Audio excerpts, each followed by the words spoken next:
हाँ तो friends, I hope आप सब बहुत अच्छे होंगे।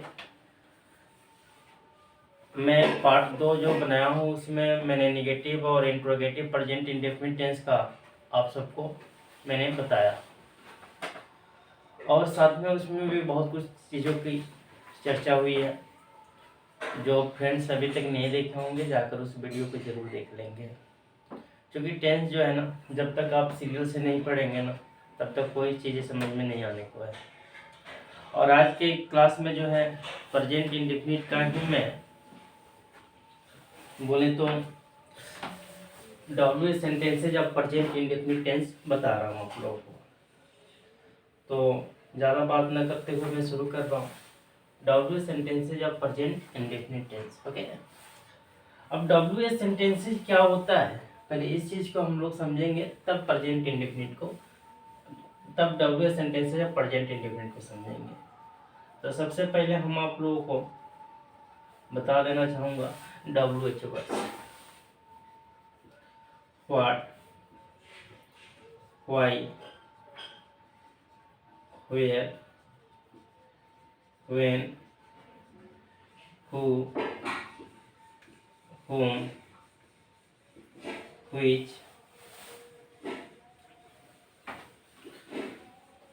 how। ये मैंने जितने भी यहाँ सब लिखा है ना, इस सब के सब आपका जो वर्ड्स है ना, ये डब्ल्यू एच वर्ड्स है। अब डब्ल्यू एच वर्ड्स क्यों कहते हैं इसको देखेंगे, क्योंकि आप देखेंगे मैंने जितने भी यहाँ सब लिखा हूँ ना, डब्ल्यू एच से शुरू हुआ है या एच से शुरू हुआ है। W H, W H, W H, W H, W H, W H, W H, and यहाँ क्या है, एच है। यानी डब्ल्यू एच हो या एच हो, W H and S, H से शुरू होने के कारण ही इसको हम लोग डब्ल्यू एच वर्ड्स करते हैं। ठीक है ना, तो मैंने यहाँ डब्ल्यू एच वर्ड्स लिख दिया, आप इसको नोट डाउन कर लेंगे। ठीक है ना,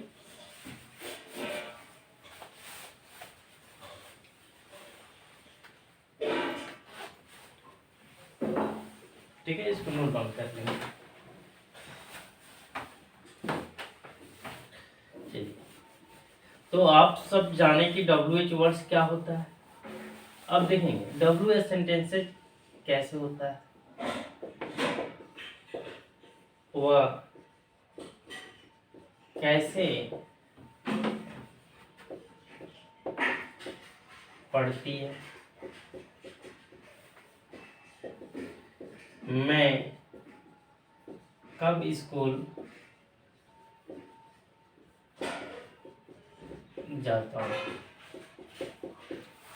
अब देखेंगे यहाँ कब और कैसे आ गया ना, ये प्रश्न पूछी जा रही है, और यही जब इसका हिंदी इंग्लिश वाक्य में लेंगे तो ये डब्ल्यू एच वर्ड्स में ही कन्वर्ट होगा। यानी कि इसका जो भी आप वर्ड्स इंग्लिश वर्ड्स लिखेंगे वो डब्ल्यू एच का ही कोई होगा। और इंट्रोगेटिव की ही तरह डब्ल्यू एच सेंटेंसेज के अंत में ही नोट ऑफ इंट्रोगेशन साइन भी इंड होता है, कि यहाँ आप लोग देख पाइएगा। स्ट्रक्चर क्या होता है, W H words plus do या डज प्लस सब्जेक्ट। और कल के क्लास के वीडियो में मैंने बताया हुआ हूँ कि डू डज कहीं भी लगा रहे उसके बाद आने वाला वर्ब हमेशा वर्ब वन होता है। Verb one plus subject plus note of interrogation sign. Note of interrogation sign लिखना नहीं भूलेंगे, पहले बता देता हूँ। वो कैसे पढ़ती है, तो पहले डब्ल्यू एच वर्ड्स है, तो वो कैसे का क्या होता है, हाउ, और उसके बाद डू एंड डज। तो डू एंड डज सब्जेक्ट पर कंसीडर करेंगे ना, सब्जेक्ट पर सोचेंगे उसके अनुसार क्या आएगा। तो यहाँ क्या है सब्जेक्ट इसका, वह है सी, तो सी के अकॉर्डिंग डज लगेगा, हम मैंने कल के वीडियो में बताया हुआ है। तो डज सी, उसके बाद वर्ब, वर्ब वन तो पढ़ना का read, how does she read. दो में मैं कब स्कूल जाता हूँ, तो सबसे पहले डब्ल्यू एच क्या होगा, तो कब का क्या होता है वे, और मैं है तो इसके अकॉर्डिंग डू आता है ना, तो स्ट्रक्चर कहता है डू या डज में, तो मैंने डू लगा दिया। उसके बाद सब्जेक्ट, सब्जेक्ट क्या है आई, वर्ब क्या है जाना गो, और school certain place, so before that you need to use to preposition school. When do I go to school, note of interrogation sign. Note of interrogation sign is very important. Okay, so don't forget to write this. इसको लिखना हम भूलेंगे नहीं।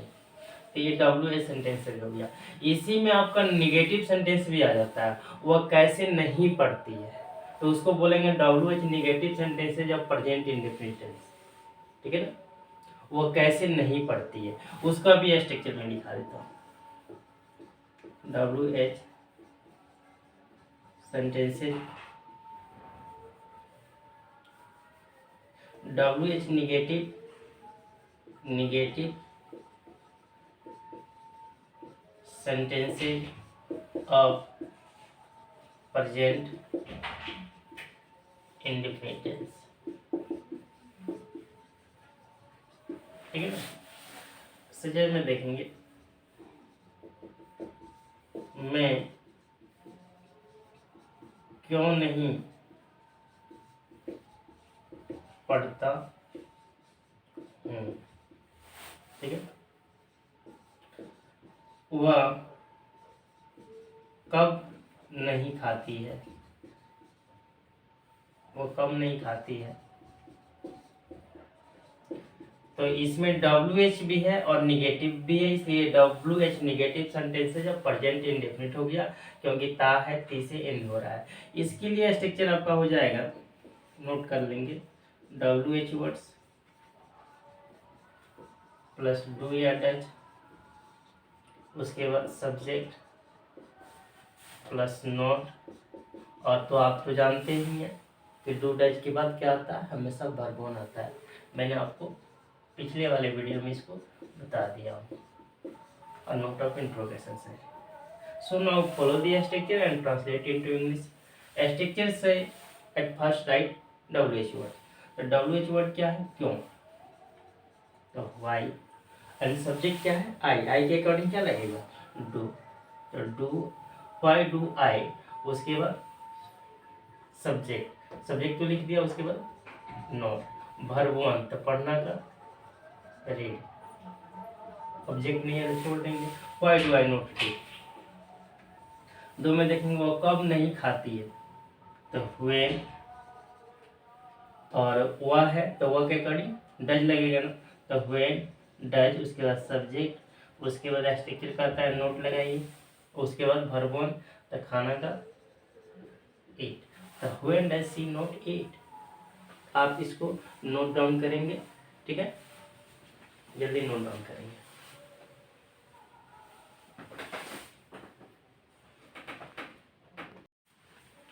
तो मैं friends आप सभी को प्रेजेंट इंडेफिनिट पढ़ा दिया। प्रेजेंट इंडेफिनिट का मैंने अफर्मेटिव पढ़ाया, नेगेटिव पढ़ाया, इंट्रोगेटिव पढ़ाया, उसके बाद डब्ल्यू एच पढ़ाया, डब्ल्यू एच निगेटिव भी मैंने आप सबको पढ़ाया। अब जो आपका नेक्स्ट मैं शुरू करने जा रहा हूँ वो आपका प्रेजेंट इम्परफेक्ट टेंस है। तो स्टार्टिंग में मैंने आप सभी से कहा था कि टेंस के नेम से ही सारी क्वालिटी, सारे उसके नेचर छुपा रहता है। तो प्रेजेंट इंडेफिनिट का आप हेल्पिंग वर्ब मैंने आप सबको बताया कि डू एंड डज होता है, ठीक है ना। जस्ट लाइक आपको अब प्रेजेंट इम्परफेक्ट में बातों को समझने की कोशिश कीजिएगा, इसके नाम से ही समझने की कोशिश कीजिएगा कि क्या होता है। सबसे पहले बात, जिस भी पूरे टेंस की बात कर रहा हूँ, सुनेंगे ध्यान से, यदि जिस टेंस में इम्परफेक्ट लगा हो ना, तो वो तो सबसे पहले V4 लेगा, समझे ना। जिस टेंस की यदि इम्परफेक्ट की बात की जाए तो V4 लेगा, ओके। और प्रेजेंट की इम्परफेक्ट की बात की जा रही है तो प्रेजेंट जो है इज, एम, आर और प्लस V4 ले लेगा। यानी कहने का मतलब ये हुआ कि यदि नोट में इसको जानेंगे, helping verb of present imperfect क्या क्या होता है, इज होता है, एम होता है एंड आर होता है। बात प्रेम से समझिएगा। मैंने कभी क्या कहा कि किसी भी टेंस के यदि इम्परफेक्ट की बात की जाए तो समझ जाइएगा कि उसमें इम्परफेक्ट की बात हो रही है तो V4 आएगा, तो आएगा, समझे ना, V4 आएगा। और उसमें प्रेजेंट लगा है और प्रेजेंट इम्परफेक्ट की बात करें तो उसका हेल्पिंग वर्ब पूछा जाए तो इज एम आर होता है। और प्रेजेंट इंडेफिनिट का मैंने क्या बता रखा था, डू एंड डज। ओके, अब प्रेजेंट इम्परफेक्ट का इज एम आर, और इज एम आर के बाद की पॉइंट जाने, इज एम आर के बाद आप V4 का प्रयोग करेंगे। ठीक है, आप इज एम आर के बाद V4 का प्रयोग करेंगे। देखेंगे वॉइस में जब इस चीज को बोलना रहता है ना तो इज एम आर के बाद V3 भी आ जाता है, लेकिन अधिकतर जगह आप टेंस में यूज कर रहे हैं ना तो इज एम आर के बाद आप हर जगह V4 का प्रयोग करेंगे।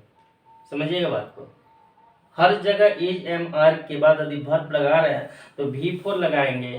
कब V3 लगाएंगे, जब वॉइस में बातें कही गई हो, जब पैसिव वॉइस में बोली गई हो। तो एक्टिव पैसिव वॉइस क्या होती है वो पूरे टेंस जब मैं समाप्त कर दूंगा तो आप लोगों को मैं बताने वाला हूँ। रिकग्नाइज जानिएगा, रिकग्नाइज, रिकग्नाइज बोले तो पहचान। रिकग्नाइज क्या होता है, रहा है, रही है, रहे हैं, रहा है, रही है, रहे हैं, रहा हूँ, रही हूँ, etc। ये आपका पहचान है। यानी कहने का मतलब कि जिस हिंदी वाक्य के अंत में रहा है, रही है, रहे हैं, रहा हूँ, रहे हैं, etc हो तो वो आपका सेंटेंस प्रेजेंट इम्परफेक्ट का होता है।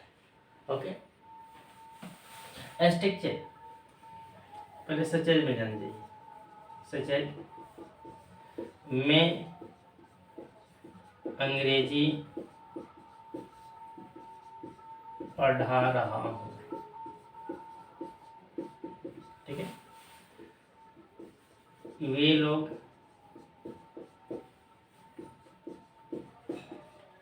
खेल रहे हैं। स्ट्रक्चर होता है subject plus is am are, और मैंने आप लोग सभी भी क्या कहा कि पूरे टेंस में इज एम आर के बाद यदि V4 वर्ब लगाना हो तो आपका V4 आता है। और यहाँ पे इम्परफेक्ट की बात की जाए तो किसी भी टेंस के यदि इम्परफेक्ट की बात करते हैं तो हमेशा तो V4 आना ही है, बिल्कुल V4 आना है, तो V4 प्लस ऑब्जेक्ट। ठीक है, अब आएंगे, मैं यहाँ पर आप सबको बता दूं नोट में, हालांकि अधिकतर लोग जानते हैं फिर भी मेरा काम है बता देना। जब ही हो, सी हो, ईट हो या नेम हो, इस सब के साथ आप क्या लगाएंगे, इज लगाएंगे, क्योंकि सिंगुलर होता है इज। और आई के साथ क्या लगाएंगे, एम लगाएंगे। जब यू हो, दे हो, वी हो या प्लूरल नंबर हो तो इसके साथ आर लगाएंगे। ठीक है, मैंने स्टार्टिंग में ही कहा कि टेंस के छोटी से छोटी बातों को भी और बड़ी से बड़ी बातों को भी मैं बताने वाला हूँ। तो यहाँ आप लोगों में लिख दिया कौन सा सब्जेक्ट कौन सा हेल्पिंग वर्ब लेता है। अब सब्जेक्ट के अकॉर्डिंग इस ट्रांसलेशन जो दिया हुआ है हिंदी वाक्य उसको हम लोग बनाने की कोशिश करेंगे। मैं अंग्रेजी पढ़ रहा हूँ तो स्ट्रक्चर करता है सब्जेक्ट लिखने के लिए, तो सब्जेक्ट पहले क्या है, मैं, तो मैं क्या होगा, आई। ठीक है, और आई के साथ क्या, इज एम आर लगाने के लिए बोल रहा था, क्या लगेगा, एम। उसके बाद कह रहा है V4। तो बताइए पढ़ना क्या है, पढ़ाना है ना, मैं अंग्रेजी पढ़ा रहा हूँ तो पढ़ाना का क्या होता है, टीच। और इसमें क्या करना है, V4 करना है। तो V4 जब भर में ING जोड़ देते हैं तो V4 हो जाता है। तो आई एम टीचिंग, और ऑब्जेक्ट क्या है, इंग्लिश। समझ रहे हैं ना, आई एम टीचिंग इंग्लिश, 2 में आएंगे। ये लोग खेल रहे हैं तो सब्जेक्ट क्या है, दे, और दे के साथ क्या लगता है, आर, और उसके बाद खेलना का प्लेइंग, बस हो गया, दे आर प्लेइंग। तो इसको नोट डाउन कर लेंगे। और एक चीज फिर बता दूं कि आपको इज एम आर के बाद यदि कहीं फिल इन द ब्लैंक्स भी मिल रहा है ना, तो आप V4 का ही प्रयोग करेंगे। आप हमेशा V4 का ही प्रयोग करेंगे। जब तक आपको वह सेंटेंस पैसिव वॉइस में नहीं कहा जाए तब तक V3 का प्रयोग नहीं करेंगे। हालांकि मैं अपना एक की पॉइंट देता हूँ आप सबको, वो बात बहुत ज़्यादा इंपॉर्टेंट है चीज़ें, तो पहले इसको आप लोग नोट डाउन करेंगे।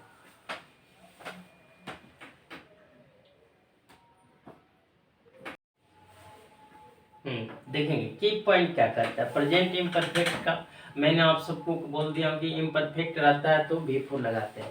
तो की पॉइंट क्या करता है, की पॉइंट जानेंगे, बहुत इंपॉर्टेंट चीज़ें मैं बता रहा हूँ, आप इसको हल्के में मत समझिए। अच्छे अच्छे विद्यार्थी इस चीज़ को गलत कर देते हैं, समझे ना, लाख जानते हुए भी ये यहाँ पर मार खा जाते हैं। तो ऐसा आप लोग नहीं करेंगे, ध्यान समझिएगा। इज एम आर के बाद, इज एम आर के बाद यदि कहीं पर V1, V2 या V5 लिखा है तो समझिए वो गलत लिखा है। क्या मैंने कहा, इज एम आर के बाद यदि कहीं पर V1, V2 या V5 का प्रयोग किया गया है तो वो गलत है, क्योंकि इज एम आर के बाद V1, V2 और V5 का प्रयोग नहीं होता है। इसलिए आज के बाद आप कहीं भी कुछ लिख रहे हैं ना तो V1, V2, V5 का प्रयोग नहीं करेंगे। दूसरा चीज है, इज एम आर के बाद हमेशा V4 या V3 का प्रयोग करेंगे, यह बातें सत्य है। लेकिन टेंस में ही हमेशा V4 का ही प्रयोग करेंगे। V3 का प्रयोग हम लोग वॉइस में करते हैं और वो पैसिव वॉइस में करते हैं, पैसिव वॉइस में करते हैं। समझ रहे हैं मेरी बात? ये मोस्ट इम्पोर्टेंट चीजें आपको मैंने बताया, बच्चे समझ ही नहीं पाते हैं, लेकिन आप चुटकियों में इस बात को समझ जाएंगे। मैंने क्या कहा कि इज एम आर के बाद V1, V2 एंड V5 का प्रयोग किया गया है तो गलत है और आप भी नहीं करेंगे। कोई करता है तो वो गलत है। क्या आता है इज एम आर के बाद, तो या तो V4 आएगा या तो V3 आएगा। अब क्वेश्चन देखेंगे कैसे आ जाता है, क्वेश्चन देखेंगे, questions, they are to school.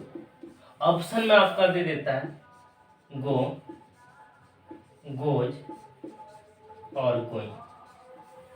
बच्चे बहुत गलती कर देंगे, दे आर लगा देते हैं गो, या कोई बच्चे गोज लगा देते हैं। ऐसा नहीं करेंगे। मैंने अभी क्या कहा कि इज एम आर के बाद V4, तो बताइए V4 है क्या, तो नहीं है। ये है क्या, तो नहीं है। इसमें कौन है, ये है। V4 मतलब जिसमें ये लगाओ, तो इसमें क्या फिलअप करेंगे आप, ये सर गोइंग करेंगे, तो बिल्कुल गोइंग करेंगे। 2 में देखेंगे, सी इज ए बुक, और यहाँ पर ऑप्शन दे देता है रीड्स, रीड या रीडिंग। तो बताइए इसमें क्या फिलअप कीजिएगा।